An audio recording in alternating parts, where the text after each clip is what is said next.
live analysis, expert discussions on trending stories in politics, business, socio-economy, sports, and documentaries. So catch all the updates on the happenings around the globe. Stay focused on the fact today, only on ATN.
Welcome, art enthusiasts, to ATN Artworld on Atlantic Television Network.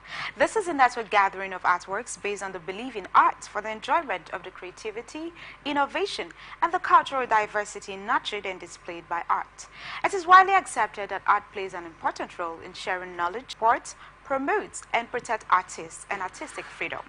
Supporting the development of country's rich cultural heritage and history.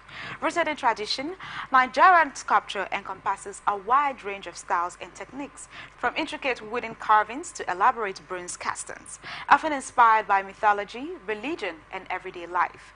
Nigerian sculptures tell stories, convey emotions, and collaborate the beauty of the human form. With its deep cultural significance and masterful craftsmanship, Nigerian sculpture continues to captivate audiences around the world, serving as a testament to the creativity and ingenuity of the Nigerian people. Port Harcourt, a city known for its vibrant culture and artistic spirit. Amongst its many talented individuals is a sculptor whose passion for his craft knows no bounds. Today we'll take a trip to Otobo Gallery. Meet Pius Waratimi, a renowned sculptor whose work has captivated audiences both locally and internationally. We sit down with Pius Waratimi to learn more about his inspiration, process, and the significance of sculpture making in Port Harcourt.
And on the cover, what's most important about what I do is that I relate my works to that I'm possibly being involved in what I do, and getting to know that what I do will interest one or two persons. I just got through an exhibition in Lagos, and I was able to do a piece that I called the Fisherman's Parlor. And that Fisherman's Parlor that was exhibited, sold. But I also have a Fisherman's Parlor that is in the museum in Bayelsa State, my state.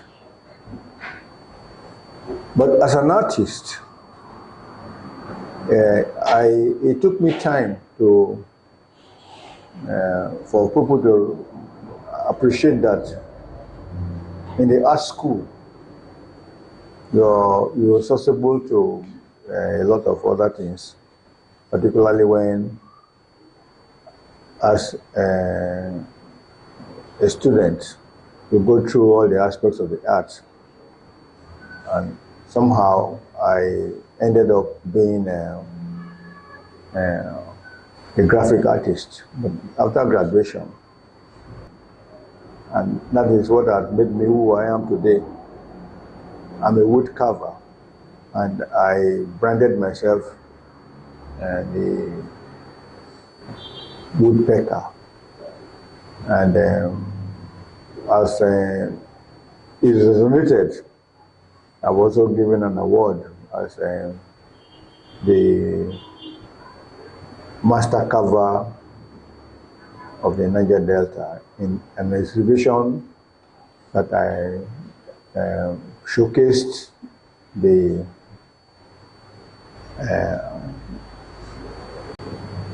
what is of a fisherman. The Fisherman's Parlor was what I exhibited in the last exhibition I had in Lagos. And that Fisherman's Parlor, as Providence will have it, is sold. As a sculptor and a woodcarver, I intend to showcase what it is of the people who understand why to carve is important. Thank you very much, sir.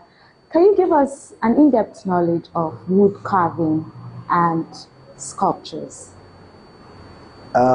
Sculpture is vast. There's metal sculpture, wood carving, all the areas of sculpture.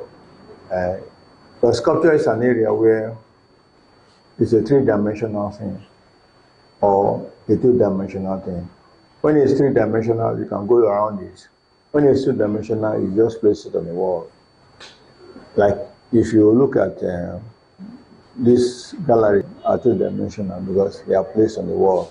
But when you go around it, it's three-dimensional. So when it's three-dimensional, you can go around to appreciate what it is. So sculpture goes across all the areas of either it's wood carving, either it's bronze, fiberglass, name it. All right, sir. Thank you very much for that insightful piece. Can you give us an in-depth knowledge about wood carving? Yeah, wood carving is a little bit of laborious. You have a chisel and you have to hit on the chisel on a piece of wood because you want to release what is in the wood.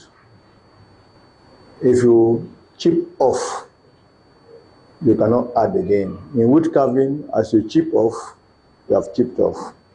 And so you must release what is in the wood. Every wood has an image. It's the artist that is capable of releasing the image from the wood. And if you do not release the image from the wood, then you have not succeeded in expressing yourself. You have to. And it takes you as a sculptor or a carver to release the image you really require from the wood. And if that is not done, then it means that you have not been able to send a message. Messages are sent because of the things you do and what you want to do. And so, as a wood carver, it's quite elating that at every given time I do my carving, I try to see what is in the wood. Sometimes some of the wood I go pick, there are woods people want to use as firewood. And I say, can I have this? And I get it, but they don't know what I'm doing with it. By the end of the day, I feel fulfilled getting an image out of the wood. So your work often incorporates themes of nature and spirituality. Can you tell us more about your creative process and the messages you aim to convey through your sculptures and wood carvings? I'm a protest artist too, and most of the times what I do, I try to generate a situation where you see my work, let it tell a story. And apart from that too, I'm an artist that believes in the fact that the wood, like where I'm sitting on now, and the background of this is because I know as a sculptor and a wood carver, I believe in utility. So whatever I work on, I want it to be able, you can use it. It's not something you are going to hang and you just admire it hanging. It's something I just know that you can use and be comfortable using it. Now let's look at the role of sculpture making and wood carvings in the cultural landscape of Port Harcourt. How do you see it? The arts world is a little way out of Port Harcourt. It's in Lagos, but people are making attempts to see how they can bring collectors, because you can't walk without collectors. Collectors have to be part of what you want, and part of artists don't work because they work in isolation. They work expecting that whatever they do, there will be a collector. The collector nature of admirers and collectors in Port Harcourt is a little low. But all the same, that does not stop the artist from creating. Because creating of your artworks has to do with you're trying to make somebody collect what you have.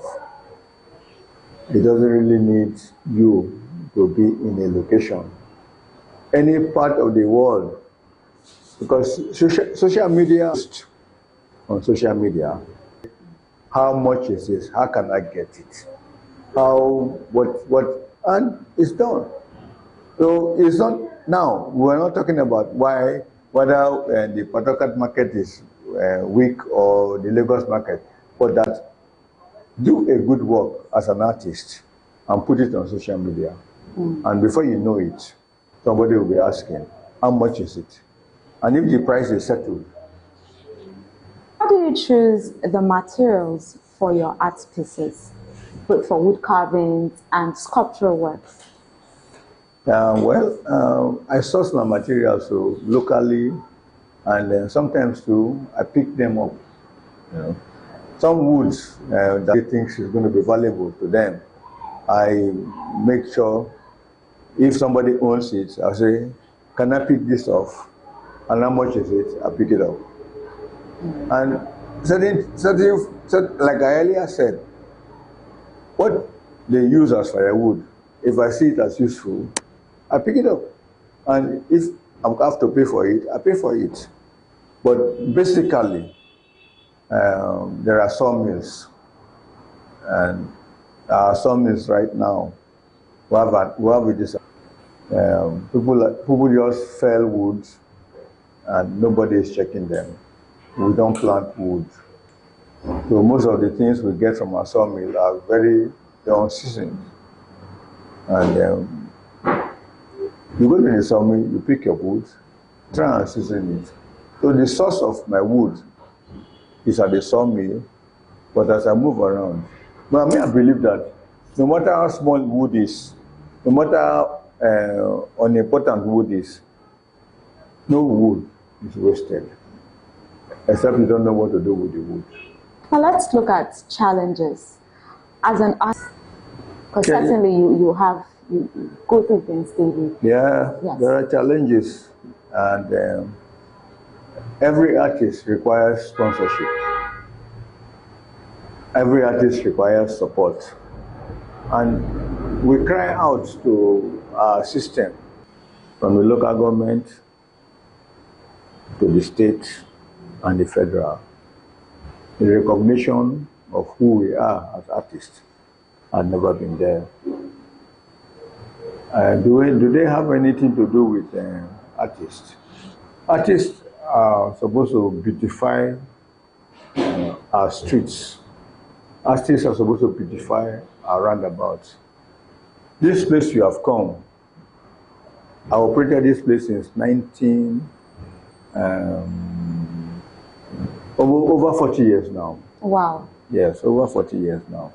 And I'm still doing things to make people believe that you can come here and relax and look at artworks. That's the encouragement we need government to give to artists. Encourage artists to put things in roundabouts. Encourage artists to teach people how to live a good life. It's so important that art is life. And if the people appreciate art, there are certain things they shouldn't do. And there are certain things they should do. But art can never be removed from the fact that we just have to be decent about our living. You have come to Otobo Gallery, and Otobo Gallery seems to be congested. Otobo Gallery has another gallery in my community, Alebri. I have a gallery in my community. And the works I have in that gallery are very, very, very, they are works I don't want to sell. So posterity will definitely, I will live and die. And most of the things that have happened to artists today and tomorrow and next, and most of the things that have happened to artists who have done good works is because posterity seems to recognize what they do. So art, for me, is something that does not, has no end. The artist is supposed to tell society what is. And most of the works the artist does, posterity should be able to say, yes, this was something else. All right. Now, you mentioned recognition and encouragement. Yeah. So how are young artists supposed to be encouraged? What can we do to encourage them? For me, young artists should be practicing. You don't expect, it's never on a platter of gold. Young artists should be able to say, it's how you practice. You must practice, you must make people recognize the fact that you are capable of doing what you are doing. And if that is recognized, it's not an easy thing to say, I'm an artist. You must convince people that you are an artist. And if you do not convince people that you are an artist, then you can't sell. You must be good at what you are doing. And what makes you good at what you are doing is your practice. Because according to what we are told, say, practice makes perfect.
Oh, wonderful.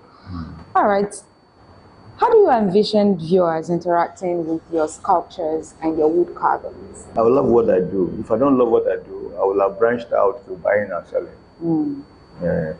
I will have stopped doing what I'm doing. But me, I feel that doing what I'm doing, posterity will exonerate me for doing what I'm doing. Because what I do is not perishable. It's something that will appreciate with time. If it does not appreciate now in the generation, more generations yet unborn will say, how did this happen? That's what I hang on to. I hang on to the fact that work and live and let other people who are yet unborn appreciate what you do. All right. So, can you tell us about any significant influences or artists who have inspired your work? Because certainly, you have people you may have looked up to in the earlier years of your career as an artist. Yeah, being an artist was a choice from when I was small. And not everybody can be an artist. But one thing I have to say here is this. All of us have that artistic, there's an inclination to be who you are. And, in the faculty of man, that's when I mean faculty, in the brain of man, there is no subject that is not there for you. So if you're an artist, it's because you have a faculty in your brain that makes you an artist. If you are a scientist, there's a faculty in your brain that makes you a scientist. So for every brain that a man carries, anywhere he carries, there are faculties. If you don't develop it, it's not developed. But if you develop it, it's always, you benefit from it. All right. Now let's look at experimentation. What roles does your experimentation play in sculptural pieces and wood carvings? Yeah, I wish you can, it's possible for you to go and see the things I do. Like I earlier said, no wood is wasted. No matter how small a piece of wood is, I don't throw it away because I know someday I will need it. And like I earlier said too, that my university believes in experimentation. You are supposed to use what you see to create something that is artistic. You don't just say, I'm going to do this, I'm going to do that, if you do not use elements put together. One thing that is important as an artist, what are the elements you're going to put together to make a statement? Whether it's a piece of paper, whether it's straw, whether it's wood, no matter what it is, as much as possible, make sure that you are going to make a statement. No wood is wasted for me as I'm concerned. Any wood, even the dust that is not being used as wood, can be used to create something. Well, that's very, very, very great. All right. How do you balance technical skill with your artistic expression in your sculptures and wood carvings? Technically, apart from the manual stuff, people have manufactured machines. So it's an incorporation of what I do and the machines and the tools I have. That's what matters. If you know how to use your tools and you know how to physically do what you're doing, period. Can you please let us know how we can appreciate art generally as Nigerians, even as Port Harcourt, because you mentioned earlier that art is not really appreciated here in Port Harcourt. Yeah. So how can we do that? How can we get people to appreciate it more? Yeah, our roundabouts, there are few art schools, not few art schools, there are art schools in Port Harcourt. And in these art schools, there are works that are done by students. And I expect that the Department of Fine and Applied Arts in the schools where arts are done should be able to liaise with government to say, this roundabout, we are going to give you this art piece to show exactly what we want. It's not because the students, as projects for students, there are art pieces that are done. And so these art pieces are done, the government should select pieces that will tell that this is what it is. That the Edo and their bronze, even say, whether we like it or not, we were just not being able to make them understand that what you took away must be brought back. Now, you've recently been awarded Master Carver of the Niger Delta. That is such a huge conferment. How does it feel, sir? It's a challenge. When I was told that I was going to bring an award, I felt a little bit scared. But then, if I had not worked, for that recognition to come, I wouldn't have been able to defend it. But I'm happy that I did. And I went to the exhibition with a work titled The Fisherman's Parlor. And The Fisherman's Parlor is the second series of The Fisherman's Parlor. The first series of The Fisherman's Parlor is now in a museum in Bayelsa State, in Yenagua. The museum, the Bayelsa State Museum, the first edition of The Fisherman's Parlor is there. So the second edition of The Fisherman's Parlor was what I exhibited at the last exhibition. It was a huge challenge to be able to, and it took me sleepless nights, took me without the power to there was no light, how to get to buy fuel to be able to generate, because without power, you don't work. I have power tools, I use power tools. So it was a successful outing I made. So the Fisherman's Parlor is my pride. And fortunately, as I went to Lagos, the Fisherman's Parlor was sold. Wow. Yeah. All right, congratulations on that. Thank you. All right, so can you share any upcoming projects or future direction? I'm going to work on the traditional African court. The traditional African court is a chief or a king with his wives, with his chiefs. I like doing things in units. I don't want to do works where you can't use. I like doing works that can be used. You can sit like where I'm sitting now. Utility. I believe that art must be utilitarian. You must, apart from what other thing they want to do with art, I believe that if you do an artwork, can somebody use it? Can somebody sit on? Is it possible for somebody to be able to enjoy using it? That's my dream. And so I will continue to pursue that dream.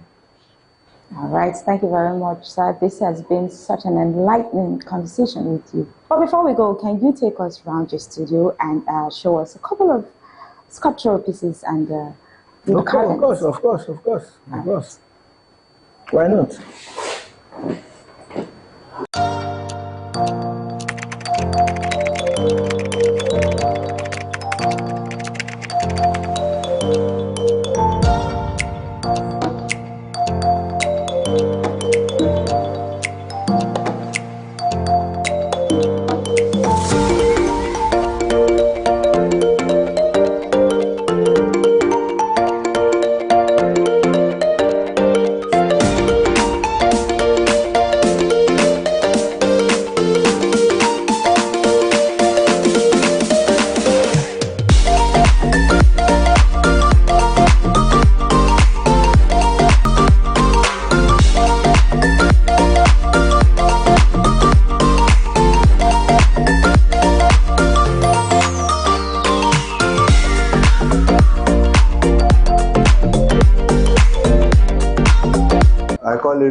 shell, but shell, the S is in parentheses, so it's hell. And these people have exploited us, and they are about going. I come from a community where they have exploited and exploited, but the community remains worse off. And if you look at this, and take a look at it, look at what has happened to him, because he said certain things shouldn't happen.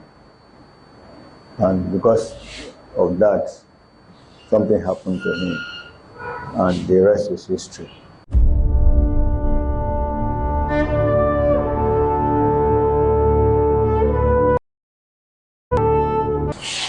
I am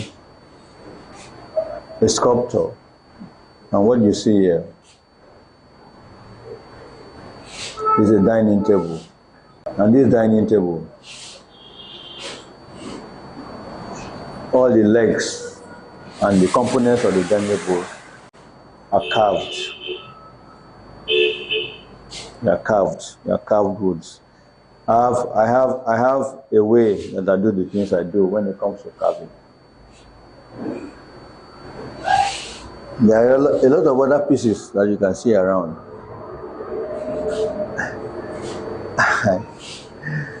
Yeah. Now this piece, what does this piece signify? Yeah, it's a mask. And what technique? Yeah, it's carving. Okay. They are all masks.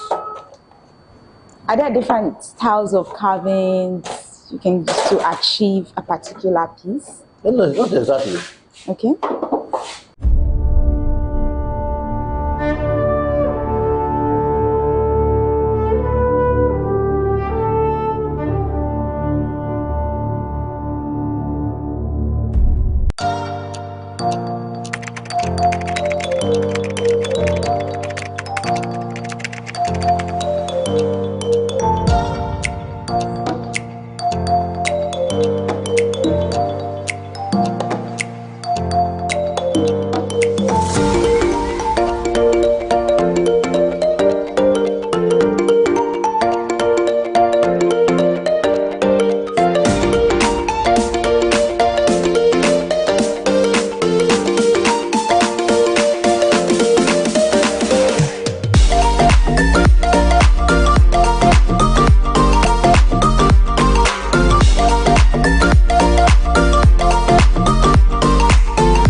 Yeah, my workshop, used to be here, but after the exhibition in Lagos, I've moved my workshop to this other area, that is a workshop. This space I have here is a space